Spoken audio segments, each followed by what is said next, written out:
Et rien que le fait de permettre au diable de faire quelque chose dans votre vie, eh ben, le diable, il va se servir. C'est comme un voleur, hein. Si un voleur, il vient ici, j'ai pas besoin de lui dire, allez-y, servez-vous de tout ce que vous voulez. Si je dis rien, lui, il va prendre tout ce qu'il... Je lui donne le droit tacitement de prendre tout ce qu'il veut. Sinon, c'est un mauvais voleur, il peut tout prendre, puis il va juste prendre une bouteille d'eau. Il ne mérite pas d'être un voleur. Donc, le diable, c'est pareil. Il ne peut, en tant que chrétien, il ne peut prendre que ce qu'on lui permet de prendre. Donc, c'est pareil par rapport à, par exemple, la santé. Bon, je peux avoir un coup de froid naturel. Si maintenant, là, je sors dans la neige pendant 2 heures, je peux attraper mon corps. Oui. Bon, ça peut être ce que j'appelle moi une maladie, entre guillemets, naturelle. Là, il n'y a pas de démon, il n'y a pas à chasser de démons. C'est mécanique, c'est organique. Bon. Mais si maintenant, le diable vient me mettre un symptôme d'une maladie et que je fais rien, je dis « Ah bon, tiens, j'ai un symptôme, je suis malade », je vais vivre cette maladie jusqu'au bout. Par contre, si je résiste, je n'ai pas à la vivre. D'accord ? Donc, là, on repart un peu dans ce qu'on disait, c'est-à-dire, bon, c'est pas forcément votre faute d'habiter à côté de chez lui, mais votre responsabilité, c'est de ne pas lui laisser du terrain et de la place. Parce que plus vous lui permettez de prendre un droit sur vous, et plus longtemps ce droit dure, plus ça va être difficile de reprendre le terrain. Parce qu'une fois que le diable il a la main mise sur quelque chose, il ne la lâche pas comme ça si facilement.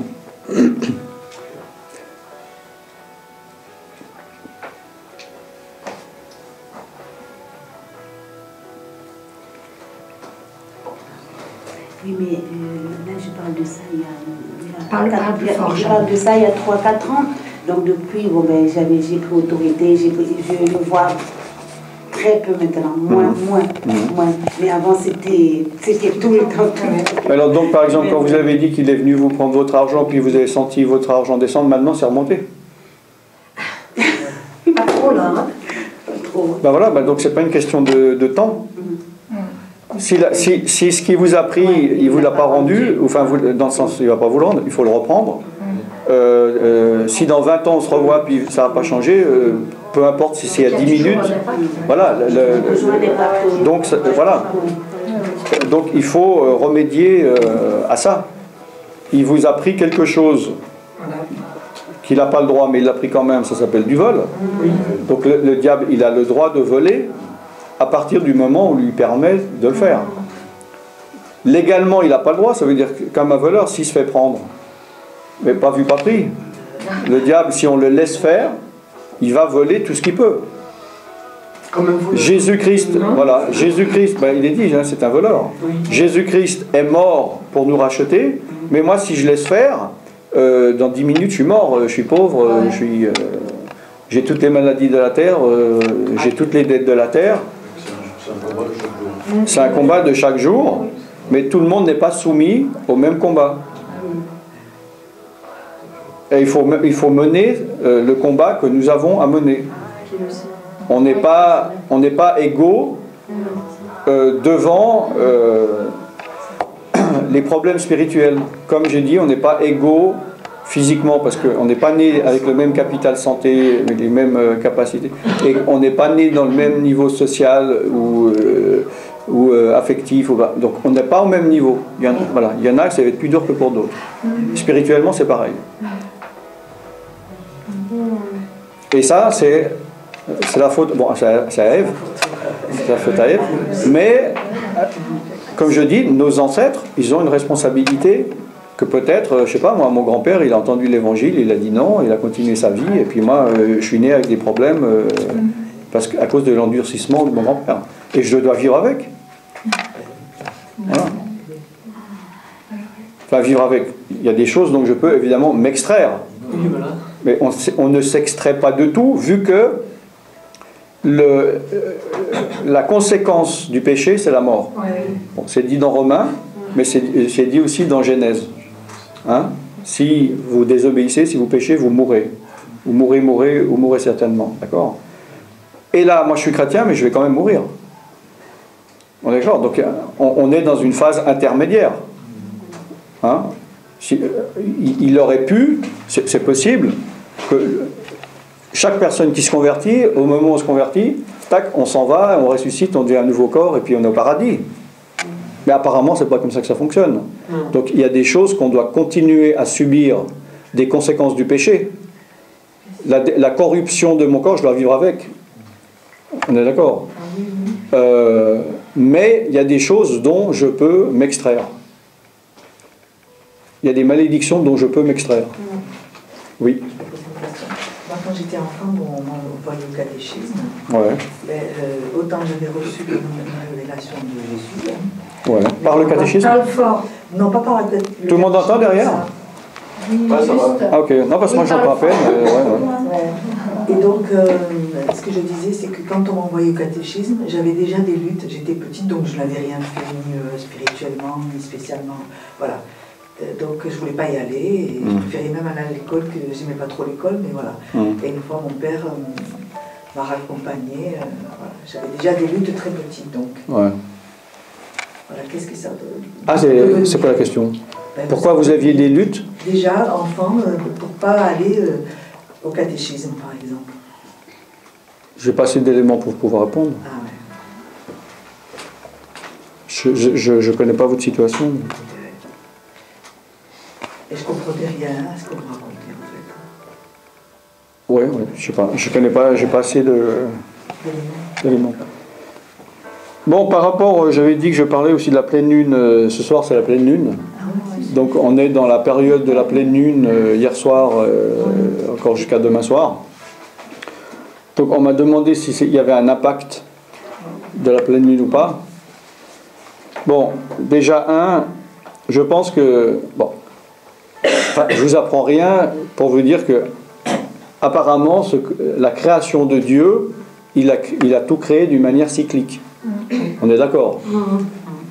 Il y a des planètes qui tournent autour d'autres planètes, c'est dans un temps bien établi, on a des saisons, on est d'accord? Les années, les mois, c'est Dieu qui les a créés. Nous avons créé que les semaines, on est d'accord? Les semaines ne sont pas naturelles. On est d'accord, 7 jours, c'était établi par rapport à la création du monde. Mais le mois, justement, c'est le mois lunaire, oui? On est d'accord. Le mois, c'est le cycle lunaire, alors que l'année, c'est l'année solaire. On est d'accord. C'est la révolution, donc, je crois, de la Terre autour du Soleil. On est d'accord. Donc, ce sont des cycles... Pardon? Ce sont des cycles que Dieu a créés. Il y a des cycles aussi par rapport à la nature dans les saisons... les végétaux et tout, donc ils portent des fruits à partir de... Tout est réglé. Telle graine, il va falloir attendre une année ou 10 ans avant qu'il y ait du fruit. Bon, voilà. Tout est réglé par des cycles. Maintenant, apparemment, donc, physiquement, d'une manière en tout cas physique, la nature a un impact sur nous. Oui. Corporellement. Même le froid, j'ai froid, mon corps souffre et ça altère quelque part aussi mon âme. Je peux être dérangé, je peux être... bon. Maintenant, on sait que physiquement, par exemple, le mouvement de la pleine lune, ça a un impact sur l'eau, sur les marées. On est d'accord. Donc pour l'instant, on ne parle pas de sorcellerie, on parle de la création de Dieu. On sait que le mouvement de la Lune, en tout cas la montée de la Lune, donc a un impact sur les marées. Puis également, ce qu'ils ont découvert depuis je ne sais combien de temps, de siècles, c'est que la pleine Lune a un impact sur l'humeur, sur les personnes.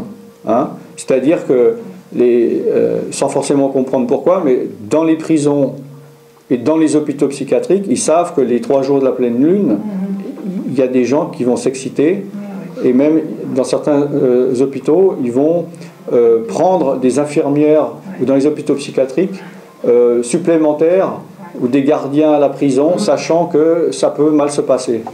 Bon. Alors, on ne sait pas si...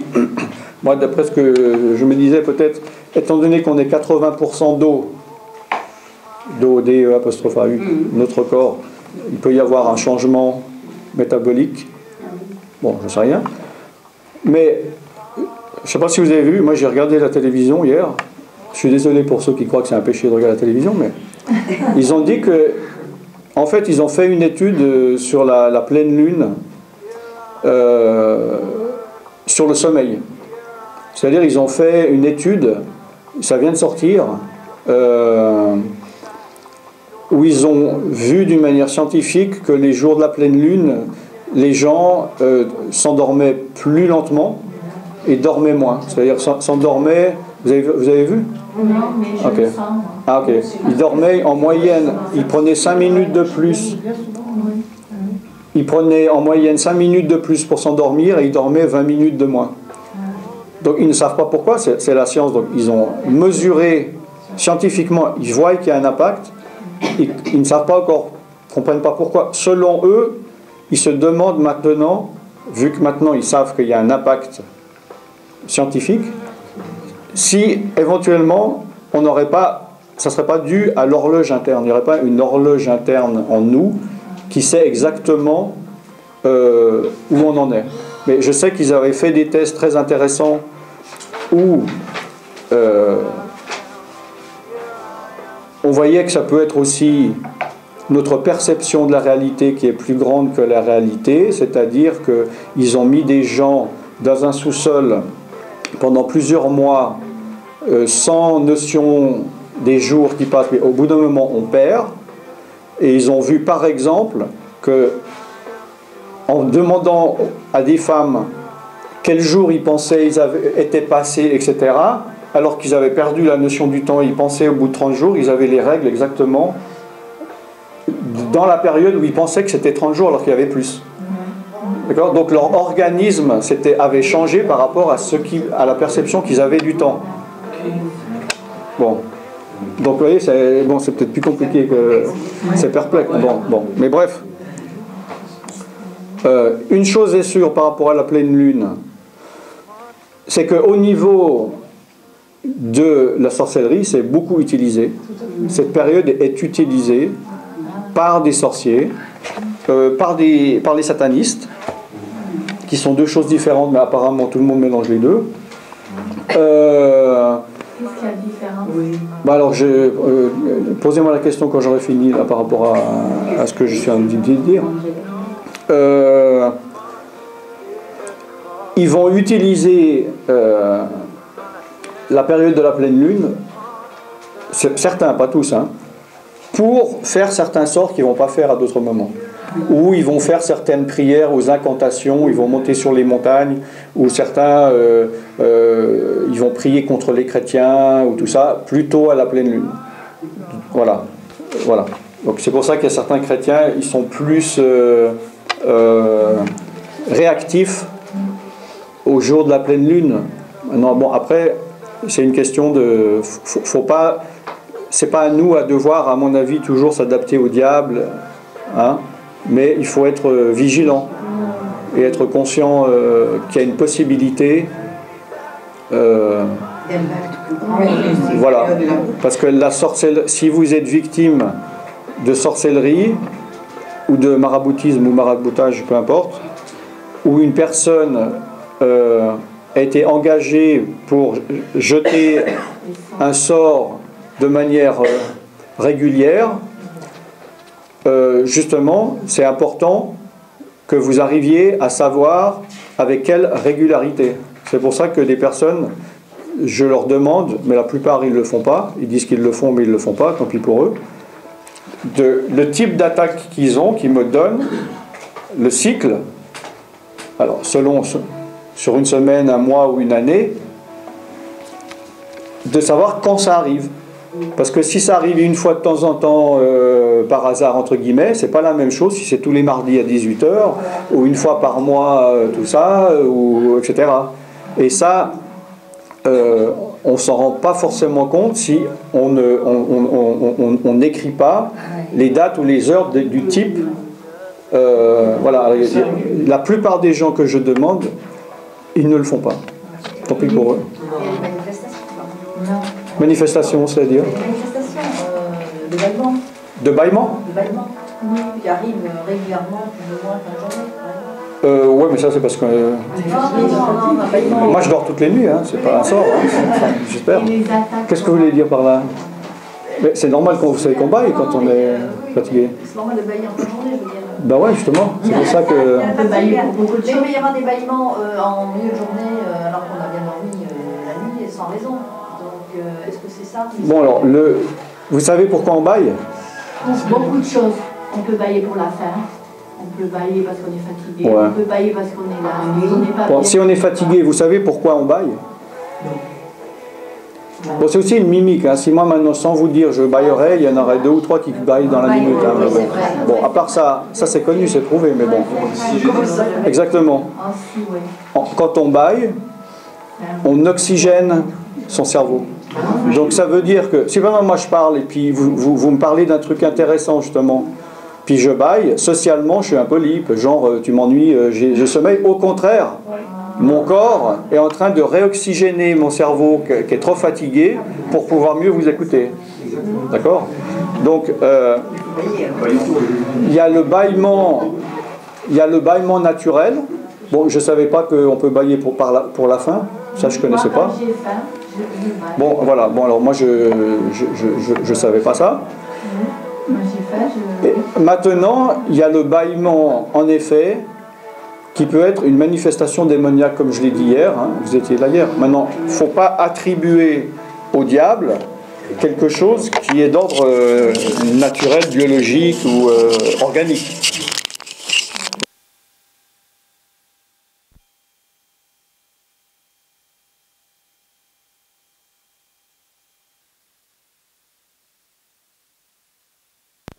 Au bâillement, vous pensez que vous avez des bâillements qui ne sont pas d'origine physiologique? Alors, en effet, il n'y a que vous qui puissiez savoir ça.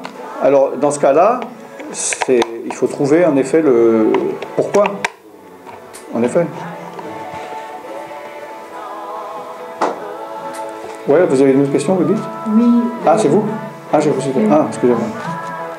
Décidément, vous ne voulez pas que je pose la question, hein, non, mais j'étais en train de faire autre chose. Comme je suis un homme, je peux faire qu'une chose à la fois. Non, je voulais savoir, apparemment. Hein. Je voulais savoir pour les attaques. Parce que je crois que j'ai dû en avoir il y a longtemps. C'est pas par des picotements ou un peu de partout, dans les pieds ou de partout. Ouais. C'est ça, parce que moi, je sais que j'en ai senti. Bon, de nouveau. Non, il y a longtemps. Oui, mais même si c'était ce matin, des picotements peuvent mais c'était avoir... pas toujours la même. C'était pas toujours au même moment, ça dépendait. Des picotements qui ne sont pas toujours au même moment ou au même moment peuvent être d'une cause physiologique et peuvent ne pas l'être. D'accord? Il ne faut pas tout... on peut avoir un mal de tête organique et on peut avoir un mal de tête... Non, mais je parle de n'importe quoi. Tout est possible. Mais c'était des picotements assez forts. Ça faisait comme ça. Dans le corps. Ça peut être naturel et ça peut être spirituel. Là j'ai pas assez d'éléments pour répondre. Ça peut être l'un ou l'autre. Ouais, il faut avoir les éléments pour pouvoir savoir. Mais là, j'ai aucun élément, donc c'est possible. C'est possible. Quand j'ai vu ma belle-mère la première fois, la première fois que je l'ai vue, bon, je ne sais pas quelqu'un a critiqué, je l'ai vue physiquement, elle me faisait penser à une sorcière. Ah ok, d'accord. Mais vous avez été libéré de ces picotements? Mais on a travaillé beaucoup avec Daniel, j'ai fait beaucoup, j'en sens moins. Ok, c'est bien, d'accord. Ok, c'est bien. Mais c'est vrai que je travaille beaucoup, puis je me bats beaucoup. Ok. Bon, il y avait d'autres questions là-dedans? Une question peut-être que je voudrais reprendre, c'est le sorcier, la sorcellerie. Qu'est-ce qu'il y a de différence entre la... Ah oui. Bon. Répète ta question parce que je n'ai pas entendu. Non mais là on a entendu encore moins, tout le monde parle. Attendez. Attendez, silence. Go. Qu'est-ce qu'il y a entre la différence entre les satanistes et la sorcellerie? Bon, les mots, des fois, ils sont relatifs, hein, c'est-à-dire que les mots ils peuvent changer, on est d'accord. C'est-à-dire qu'à l'origine, un mot peut avoir une signification, et puis, pour des raisons X et Y culturelles, il change de sens. C'est pas un problème. À partir du moment où tout le monde comprend qu'est-ce qu'on veut dire par ce mot, même si à l'origine, c'était pas la signification du mot. Bon. Normalement, un sataniste, quelqu'un de satanique, ça a rapport avec Satan, avec le diable. Donc, soit cela veut dire qu'il est de religion sataniste, qui va adorer le diable, ou qui va, dans une église du diable, vouer un culte à Satan. D'accord ? Voilà. Alors qu'un sorcier, il va pratiquer de la sorcellerie, comme son nom l'indique, qui n'a pas forcément vocation à adorer le diable. Ils vont utiliser, c'est possible dans certaines sorcelleries, ils vont invoquer le diable, mais ils vont plutôt travailler avec des démons, mais ils ne vont pas forcément être dans l'adoration du diable. Par exemple, moi j'étais sorcier, je travaillais avec des démons, c'est plutôt les démons qui travaillent avec moi. Personnellement, je ne croyais pas au diable. Je n'étais pas sataniste. Alors que des fois, on m'invite dans des endroits, ils font des affiches, Alan Rich, ex-sataniste. Bon, voilà. Bon. Mais dans la tête des gens, justement, il n'y a pas forcément... Bon, je laisse faire, parce que je sais que dans la tête des gens, c'est un peu mélangé, la magie, la sorcellerie. Bon, c'est le même vocabulaire, vous voyez ce que je veux dire. Mais il y a beaucoup de sorciers qui ne sont pas dans la croyance du diable. Moi, personnellement, je croyais que le diable, c'était une invention du catholicisme. Pour moi, le diable, c'était un truc chrétien. C'était les trucs des chrétiens. Et je n'aimais pas les chrétiens. Donc je me suis dit, le diable n'existe pas. Le diable m'avait fait croire qu'il n'existait pas. Et moi, je travaillais avec des démons. Je n'ai jamais parlé au diable. Il ne s'est jamais manifesté à vous? Le diable, non. Des démons, oui. Oui. Voilà. Donc ici, voilà. Et quelle différence il y a la manifestation du diable et des démons? Comment on arrive à percevoir la différence? Ben, je pense que si vous voyez le diable, vous allez savoir que c'est lui. Hein, je veux dire, bon, je ne sais pas à quel point et quand, puis j'ai pas envie de savoir, le diable lui-même peut se manifester. Pardon? On n'a pas envie non plus. Voilà. Moi, j'ai vu des démons. Il y en a qui l'ont vu, ça. Paraît-il, ouais. J'ai vu de mes yeux spirituels des démons tels qu'ils sont, parce que j'en voyais tels qu'ils ne sont pas, de la manière, pendant un temps, où ils se montrent aux personnes, comme des fantômes, des gentils trucs, quand j'avais le troisième œil ouvert. Mais quand j'ai fait une expérience de mort imminente, je suis sorti que les démons m'attendaient, j'ai vu leur vrai visage, et rien que ça, j'ai pas envie d'imaginer même comment le diable Vous avez vu mon témoignage? Oui, j'ai vu ça, ça m'a fait rigoler. Bon, ben pas moi. Tu sais que ma soeur regarde ça sur Internet, Alain Rich, regarde ce qu'il raconte. Elle me dit, oh, mais t'as vu un peu ce qui attend tous les sorciers, hein. Ça leur arrivera ça. Puis encore, je ne donne aucune description parce que je ne peux pas d'une manière humaine. C'est pas descriptible. Vraiment, c'est horrible. Voilà. Tout ce que je dirais, ce serait à l'eau de rose, ça serait mentir. C'est pour ça que dans mes témoignages, je donne certains détails d'autres choses dont d'ailleurs on me reproche. Mais ça, j'ai jamais, même dans les témoignages, parce que je peux pas. Je dis quoi? Ils sont horribles. Ça veut dire quoi, horrible? Oui. Toutes les pires images des meilleurs effets spéciaux que vous avez vus dans un film ou dans un jeu vidéo qui vous a terrifié, mais c'est de la rigolade, ça. C'est un enfant de cœur.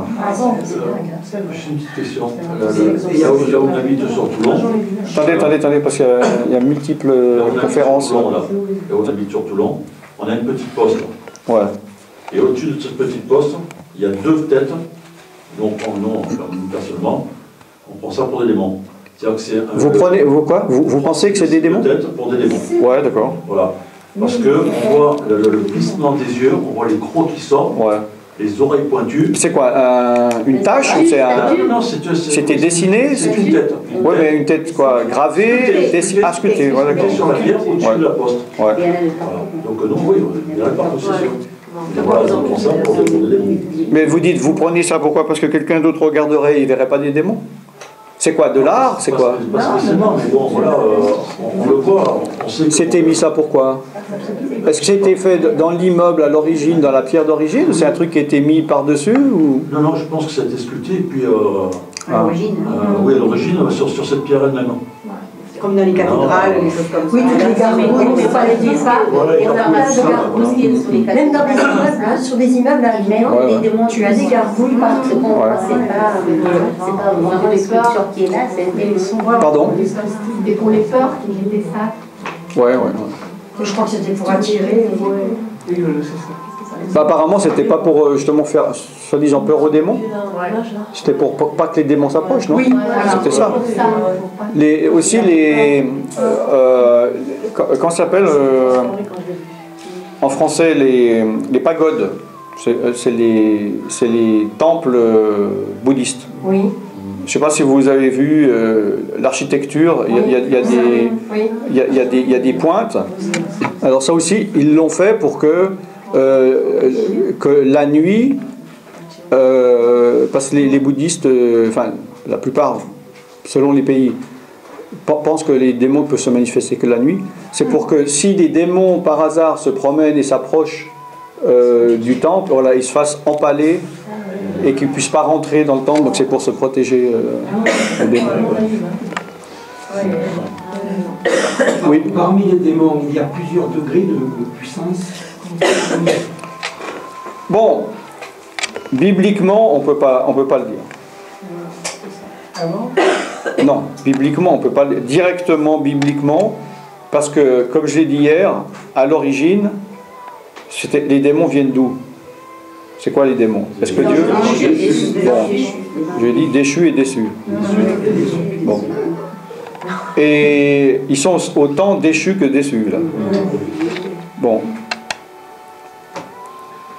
Il n'est pas parlé dans la Bible, en tant qu'ange, qu'il y a une hiérarchie. Bah, je sais pas, montrez-moi un verset. Il est parlé donc d'archanges, de chérubins et d'anges. Séraphins. Bon. Mais il n'y a pas de... Parmi les anges, il n'y a rien qui est expliqué forcément avec une hiérarchie. Dites-moi si vous n'êtes pas d'accord, hein. Ça a l'air dubitatif. Il y a surtout une grandeur. On ne parle pas peut-être de la puissance des trucs, mais il y a peut-être une grandeur. Alors ça, je ne sais pas, là, il n'est pas en train de parler de la taille des anges, mais de la hiérarchie. La hiérarchie qui est plus fort que les autres. Dans le monde spirituel, c'est pas forcément, ça n'a pas à voir avec une taille mesurable. Non, mais il y a des ministères. C'est-à-dire genre, si c'est des anges qui gardent la porte, il n'a pas la même responsabilité qu'un ange qui va être... Bon, alors, si on peut prendre ça comme une hiérarchie à ce moment-là, alors oui, pourquoi pas. Ah bon, à ce niveau-là, alors bon. C'est ça. Moi, je pensais une hiérarchie au niveau... puissance. Puissance et au niveau de l'organisation... mais ça, oui, c'est ça qu'il voulait dire. Bon. L'ange Gabriel avait quand même quelque chose. Bah, Gabriel, c'est un archange, c'est différent. C'est pour ça que j'ai dit qu'à part ça, c'est pas écrit que les anges ont une hiérarchie avec une autorité. C'est ça que je veux dire. Je pense que je pensais comme toi, parce que je pensais qu'il y avait une hiérarchie démoniaque. Moi, je l'ai pensé. Non, mais là, je suis en train j'ai pas encore parlé de ça. Là, je dis qu'on parle des démons pour rétablir qui étaient-ils, puis à l'origine, pour ceux qui disent qu'il y avait une hiérarchie angélique avant, et que quand ils se sont révoltés, ils ont gardé cette hiérarchie en tant qu'ange déchu.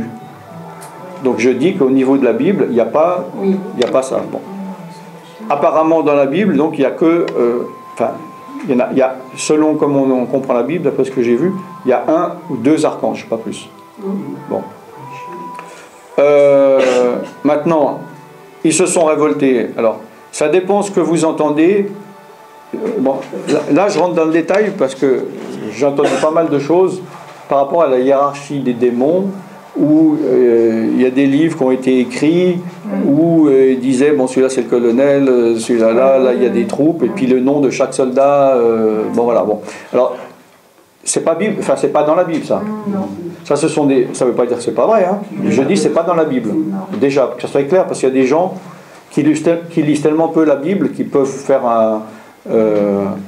qui peuvent penser qu'il y a des choses qui sont écrites dans la Bible mais qui ne le sont pas. Bon, donc c'est pas dans la Bible. Maintenant, c'est des personnes apparemment qui ont eu des révélations. Alors, que ça vienne de Dieu ou pas, je ne sais pas. Moi, je n'ai pas eu ces révélations. Ça ne veut pas dire que c'est pas vrai. L'Esprit de Dieu m'a jamais dit tel démon, voilà les noms, voilà les grades. Mais comme je dis, ça ne veut pas dire que ça n'existe pas. On est d'accord. Mais au niveau biblique, ça ne l'est pas. Maintenant, dans la réalité, au niveau de mon expérience personnelle, c'est sûr qu'on voit qu'il y a des démons qui ont plus d'emprise, qui ont plus d'autorité que certains autres. D'accord ? Maintenant, au niveau symbolique biblique, si on part du principe que dans l'Ancien Testament, le royaume de Dieu, c'est Canaan, d'accord, et que les Israélites, c'est les chrétiens, quand ils ont dû prendre possession de Canaan, ils ont dû se battre avec des ennemis. Alors voilà, il y avait différents types de peuples, il y avait des géants, il y avait des villes fortes, il y avait des rois, il y avait une armée, il y avait des unions entre eux pour combattre voilà, les Israélites, etc. Donc après, symboliquement, on peut voilà, tirer des conclusions. Mais il est sûr que quand on fait de la délivrance, donc que vous pratiquiez la délivrance, ou que vous soyez vous-même en train de passer par la délivrance, c'est certain qu'il y a des démons, on sent qu'ils ont moins de résistance et d'autorité que d'autres. Maintenant, ça ne veut pas forcément dire qu'ils ont une autorité plus petite ou plus grande. Parce que ça peut dépendre aussi du lien, du droit qu'il a, du type de péché sur la personne. C'est-à-dire, il y a des, comme j'ai dit hier, il y a des sortes de couches. Il y a quand même un peu des esprits superficiellement accrochés à la personne ou qui est dans l'oppression, qui peuvent partir comme ça. Puis après, on arrive dans la racine où ils vont plus résister. Maintenant, est-ce que ça veut dire que ceux qui sont plus profondément enracinés ont plus d'autorité, ou hiérarchiquement sont plus forts que ceux qui sont partis tout de suite? Je ne sais pas. Donc voilà. Donc pour simplifier, je ne sais pas. Tout ça pour dire. Quand on entend parler de ces esprits, bon, on parle des petits démons, mais Satan quand même, il a l'autorité. Qu'est-ce que quand vous dites petit, ça veut dire peu d'autorité? Oui, des démons qui ont peu d'autorité. Par exemple, quand on parle de ces, j'ai entendu parler de ces démons territoriaux, etc., qui ont des grades, des puissances beaucoup plus importantes. Bon, est-ce que c'est dans le fantasme ou bien... Ça dépend ce que vous entendez par qui ont une autorité plus puissante, ça dépend. Comme j'ai dit hier, l'autorité ne vient pas forcément de la puissance, mais ça vient du rang que l'on a. Bon, j'explique. Comme par exemple, dans la police. Moi, si un gars il vient, il fait 1m50 et puis il veut tous nous mettre dehors, on lui rit au nez. Par contre, si lui, il vient en tant que policier, il a l'autorité de nous faire partir. Mais c'est pas par sa puissance. Par sa puissance, on lui fait ça, il tombe par terre. Donc c'est l'autorité qui crée sa puissance. D'accord? Donc, il y a des grades aussi. Oui, mais bon, là je ne peux pas donner les parallèles jusqu'au bout, c'était un exemple de la police. Donc, moi je ne sais pas, peut-être quelqu'un a reçu la révélation, mais moi ça n'a pas été le cas, je ne sais pas si un démon qui a une autorité plus grande que l'autre a cette autorité parce qu'il a hiérarchiquement un pouvoir plus grand, ou c'est le cas parce qu'il a une position qui lui donne ce pouvoir. Vous comprenez ce que je veux dire? Alors maintenant, après, c'est une question de, moi je dirais, de croire ou pas les personnes qui disent que c'est comme ça qu'ils ont reçu une révélation et qu'il y a telle hiérarchie. Après, c'est une question d'appréciation personnelle. Moi, ça ne m'empêche pas de faire de la délivrance. Et personnellement, je vous dis, j'ai pas d'opinion. Je ne peux pas vous dire si ces types de hiérarchie ou même les noms qui sont donnés, donc que des personnes ont reçus, je ne dis pas que c'est vrai ou pas vrai, parce que je ne sais pas. Peut-être c'est des révélations du Saint-Esprit, peut-être c'est des révélations du diable, ou peut-être c'est des menteurs, je ne sais pas, donc j'ai pas d'opinion. Et si un jour j'ai besoin de savoir, j'estime que Dieu va me le donner. Alors peut-être que l'année prochaine, je viens ici, puis je vais vous dire que j'ai reçu une révélation de quelque chose, mais... Mais vous, lorsque vous étiez sorcier, vous étiez en communication avec des démons. Communion, oui. En communion. Communication, oui. Communion. Donc vous avez vu quand même la différence entre un tel et un tel, entre la puissance... Exact.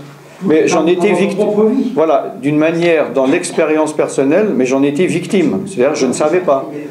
Dans mon esprit, quand j'ai commencé à rentrer en communication, en communion avec des esprits, les premiers esprits familiers que j'avais hérités, à l'époque je ne savais pas du tout, mais hérités de mes ancêtres, qui m'avaient donné le pouvoir de voyance, de divination, que ça, j'avais hérité.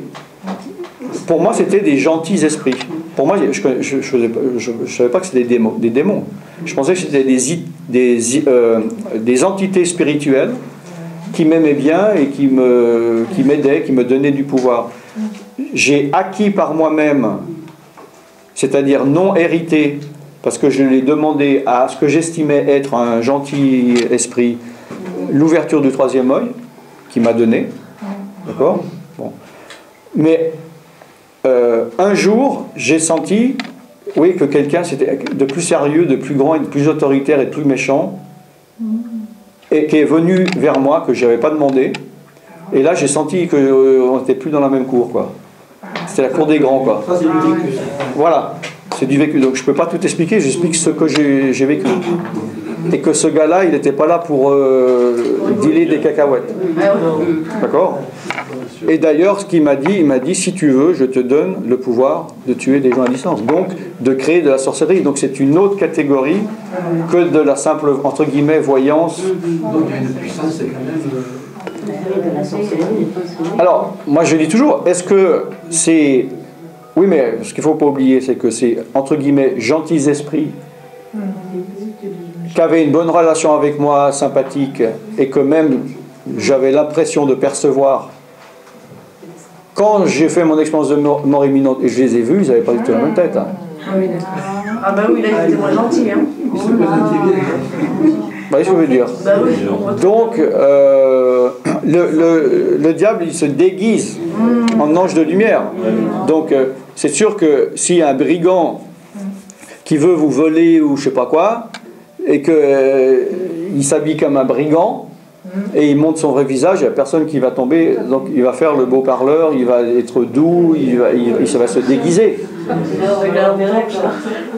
Donc les démons, s'ils veulent certaines choses, ils ont aussi intérêt à ne pas se montrer comme ils sont, sinon il n'y a personne qui pêcherait sur cette terre. D'accord? Donc voilà, moi je n'ai pas de réponse. En fait, c'est les menteurs, quoi, parce que la séduction. Il y a la séduction, manipulation. Parlez plus fort peut-être. J'ai dit, en fait, c'est des menteurs, les démons. Oui. Parce qu'ils viennent voir ces gens-là pour leur dire de devenir sorciers. Et après, s'ils ne font pas ce qu'eux ils veulent, ils vont les tuer aussi, hein, quand même. Hein. Ben oui, hein, mais ça, ils ne nous expliquent pas. Oui. Ils ne nous montrent pas le contrat, ils ne nous montrent pas ce qu'on risque, ils ne nous montrent pas nos obligations. Ils nous montrent que le bon côté, comme justement en effet un arnaqueur qui va vous dire « Ah, vous voulez cette maison ? Ben, signez-la !» Puis c'est après où on dit ah bon, mais c'est 3 000 € par mois pendant 40 ans, je savais pas. Vous comprenez ce que je veux dire? Vous n'auriez pas signé si vous auriez su. Et moi, je ne connaissais rien au principe spirituel. Et le gars m'a pas dit si tu veux, je te donne le pouvoir. Et puis dire attends, juste avant que tu te décides, je vais t'expliquer les conséquences. Sinon, j'aurais dit non. Mais c'est une fois que j'avais pratiqué, que je lui avais obéi et donné le pouvoir sur moi, que j'ai vu, et c'était trop tard, que je lui avais donné le droit de mort, de vie et de mort sur moi. Et m'a poussé au suicide. Est-ce que dans ces démons que vous avez vus, vous travaillez avec eux, si on peut dire ça comme ça, voilà. Est-ce que vous avez vu des différences de taille? Moi, j'avais l'impression que le démon de sorcellerie qui est venu était plus imposant. Parce que ceux avec qui je faisais ce que j'appelle là-dedans dans la catégorisation, voyance, tout ça, c'est ce qu'on appelle magie blanche. Sorcellerie, c'est magie noire. Si vous ne savez pas, je vous explique. Ça n'a rien à voir avec les esprits africains ou blancs. Il ne faut pas tout mélanger, parce qu'il y en a qui me disent ça. Mais bon. La magie blanche, c'est la voyance? Attendez, alors, je finis là, puis vous me posez la question. Les démons familiers avec lesquels je faisais la magie blanche, j'avais l'impression qu'ils étaient plus géographiquement lointains, la communion était plus lointaine, d'accord, et leur impact pas très grand, alors que quand le démon de magie noire s'est présenté, il s'est présenté devant moi, et puis je sentais l'autorité, je sentais la puissance. Mais comme je le dis, ça ne veut pas dire que ceux qui me semblaient plus sympathiques ou plus gentils, voilà, n'étaient pas les mêmes. Mais là, j'ai pas de réponse. Ça ne m'empêche pas de dormir, mais donc, un jour. Vous n'avez pas vu la taille alors, vous savez pas. J'ai vu, oui, leur taille quand j'étais dans le monde spirituel, quand j'étais mort. Et quand donc je suis sorti de mon corps, j'ai vu. Maintenant, je peux pas, par rapport à ce que j'ai vu, je ne sais pas exactement. J'ai eu l'impression, parce qu'il y avait un paquet, quoi. Moi, j'avais l'impression d'être en communion ou de parler seulement en tout à 3 ou 4. Et là, je ne sais pas, ils étaient une vingtaine, quoi. J'avais l'impression qu'il y avait une sorte de tête au milieu, un peu comme ça, quoi, avec un groupe autour, quoi. Donc il y avait une sorte de responsable ou de leader, il me semble. Mais bon, j'ai pas eu le temps, j'étais pas là pour analyser, quoi. Je ne sais pas si c'est important, si on pose des questions, il y en a pour qui c'est important, mais moi ça fait.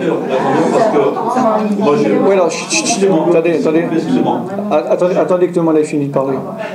Oui, pourquoi c'est important pour vous? Pourquoi c'est important? Parce que figurez-vous que dans ma famille, j'ai vu une de mes petites nièces, un jour était donc chez sa maman, dans son lit. Quand je suis le lendemain matin que je suis rentré, j'étais les voir, elle m'a dit tonton, j'ai vu des petits démons comme ça qui voulaient me tirer les jambes pour m'entraîner avec eux.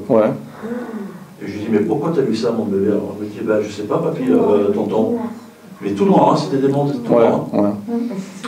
Et puis alors, pas dans le détail, rien du tout. Mais voilà, ils étaient petits, ils n'étaient pas plus haut que ça. Alors je dis bon, c'est pas possible, qu'est-ce qui se passe? Et en réalité, ce qui se passait, c'est que, après, c'est là qu'après on a vu la différence, c'est que sur l'armoire dans la chambre, ils avaient une boîte en fer, et sur cette boîte en fer, vous avez les images du film Star Wars.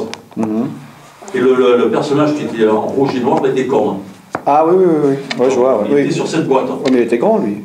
C'était un être humain, quoi. Oui, dans le il y en a des petits dans les. Mais là, c'était des démons. D'accord. Et donc, avec mon épouse, de suite, on l'a compris. Donc, qu'est-ce qu'on a fait? On a pris cette boîte et on l'a virée. Et bien, le lendemain, la petite, elle revenait impeccable, et plus aucun démon n'est venu. Par contre, mon épouse, elle, bien souvent, on ne va pas le dire parce qu'elle est un petit peu, je pense, en ma vie, Et bien souvent, elle voyait des démons qui faisaient peut-être, je sais pas, 2 mètres, 3 mètres de haut. Voilà. C'est pour ça que je me demande Justement, mais on ne sait pas, ils peuvent se présenter, parce que moi aussi j'ai eu le cas de gens qui me disent, va devant ma porte, j'ai un démon de 3 mètres. J'ai eu le cas d'une personne qui, tous les jours, il voit c'est comme des petits gnomes, en plus sympathiques.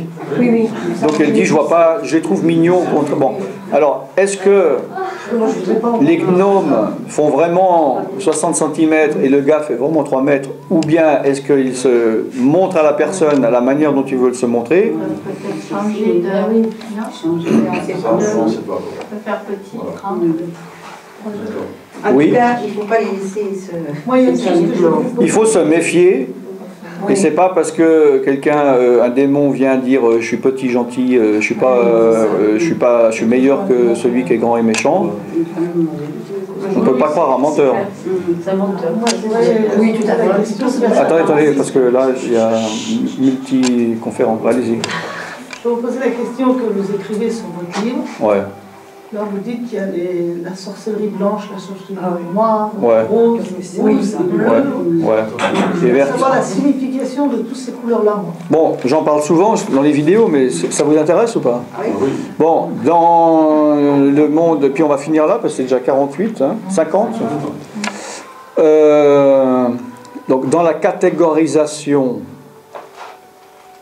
on dit qu'il y a de la magie blanche, de la noire, de la rouge, de la rose, de la bleue et de la verte.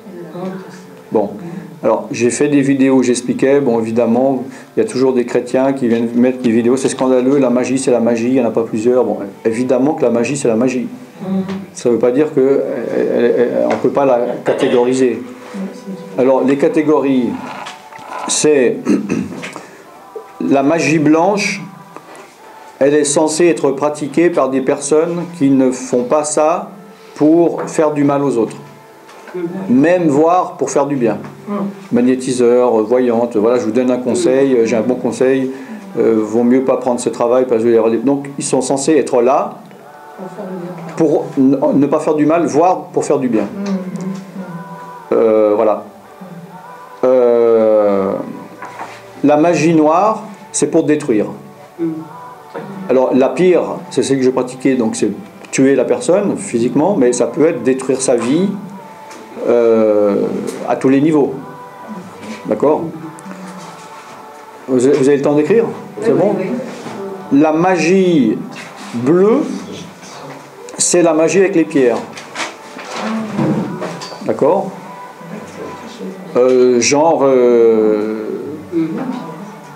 Pour telle influence ou pour améliorer telle faiblesse, mettez telle pierre. Donc telle pierre a un pouvoir. En général, c'est par rapport à leur couleur aussi. Ça va améliorer ça selon votre signe astral. Mettez plutôt cette pierre ou cette couleur les jours où vous voulez, que ceci, cela. Ça peut être aussi utilisé par rapport à la minéralisation de l'eau. Par exemple, justement, il y a différentes pierres qui ont différents pouvoirs, qu'on va mettre la nuit dans un verre d'eau qui va minéraliser l'eau, et on boit l'eau, et en fonction de cette minéralisation, il va y avoir un effet, évidemment, puisque c'est de la magie, pas seulement sur le corps, mais sur notre attitude, notre caractère ou notre esprit. D'accord? Même sur le vêtement, non? J'avais vu ça. Ah oui, mais peu importe, oui, ça peut être en bracelet, ça peut être en... S'habiller de telle couleur. Ah oui, non, ça c'est autre chose. Ça c'est... Oui, non. Ça c'est autre... Oui, mais ça c'est pas la... Ça c'est par rapport aux pierres. Ah d'accord. Aux minéraux, là, je parle. Mais oui, ça existe, ça, ces superstitions de couleur ou d'influence. Ça a une importance, par exemple, quand on achète, on vous offre une bague. Je suis un bijoutier, bon, il n'y a pas de pratique particulière. On vous offre souvent des bagues en diamant, vous? Ah, c'est vous? C'est un message subliminal, elle veut une bague, hein, donc elle veut une bague, voilà. Donc, est-ce que cette pierre a une influence sur votre... Bon, déjà, pour rebondir, d'une manière psychologique, apparemment, les couleurs, ils ont un impact. Je suis certain que toutes les personnes, s'il y a une nouvelle personne qui arrive, on reste ici une semaine, puis il est toujours habillé en bleu ou en noir, et à un moment donné, on lui dira pourquoi. Voilà, bon. D'autre part, on sait que les couleurs ont une influence sur nous. Mais après, il y a aussi l'influence culturelle. C'est-à-dire, apparemment, ici, le noir, en Europe, c'est le décès, c'est le deuil. Hein. Ça choque. Hein. Moi, au portique de Salomon, j'avais mis des rideaux noirs dans un endroit. Apparemment, il y en a pas mal qui ont été traumatisés. J'ai dû les enlever.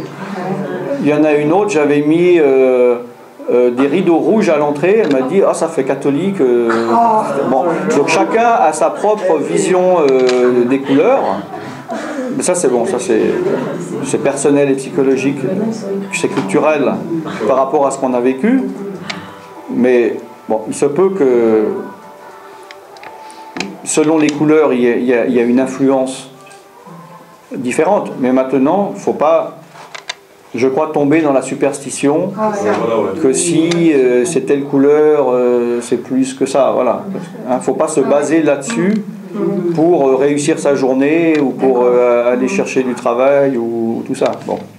Non, je veux dire, le fait de choisir par exemple une bague qui vous plaît, ah oui, mais elle est verte ou elle est bleue ou elle est mauve. Vous aimez les bagues, vous, non? Toujours dans les bagues. Ouais, je vois. Là. Je veux dire que bon, la couleur ne doit pas vous amener à dire oh non, là, je veux pas cette couleur ou je veux pas cette couleur.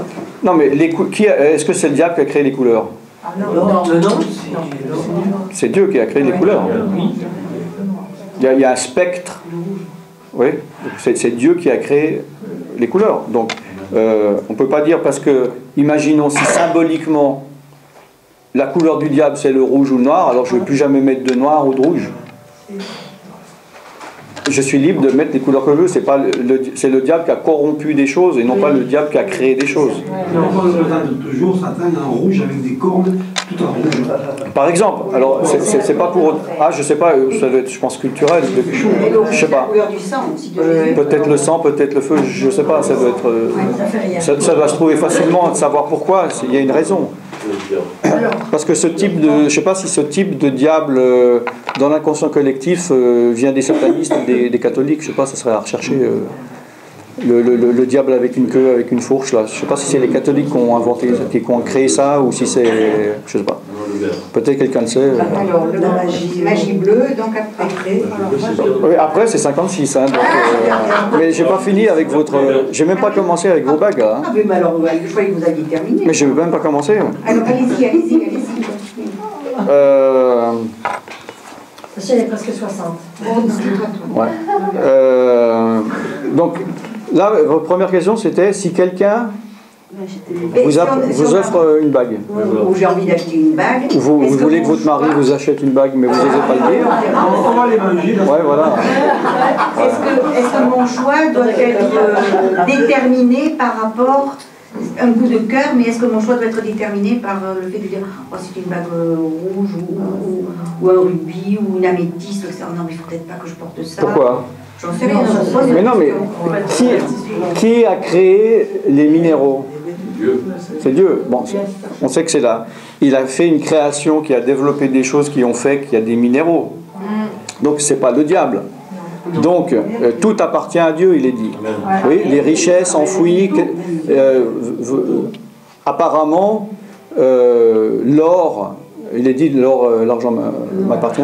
L'or et les minéraux précieux, à moins que peut-être à un certain moment ça sortait directement des montagnes, c'est enfoui, il faut aller les chercher vu que tout est de plus en plus loin.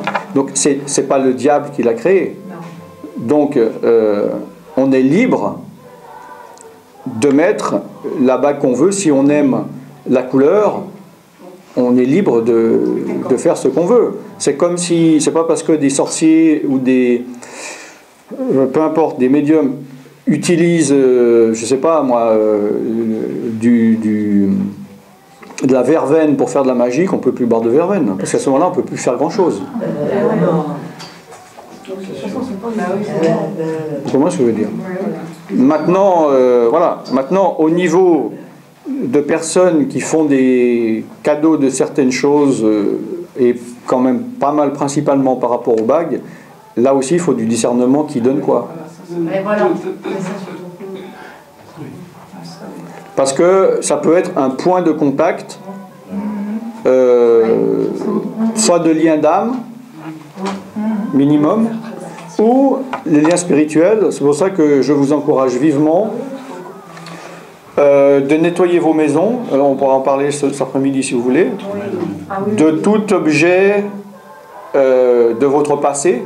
Je ne dis pas que vous devez brûler tout ce que vous aviez avant de vous convertir, mais de choses qui peuvent vous paraître anodines, qui sont en relation avec votre passé, qui peuvent être un point de contact, soit que quelqu'un vous a offert quelque chose, ou certaines photos, ou des tableaux, je ne sais pas, ou des habits offerts, mais on en parlera cet après-midi. Oui.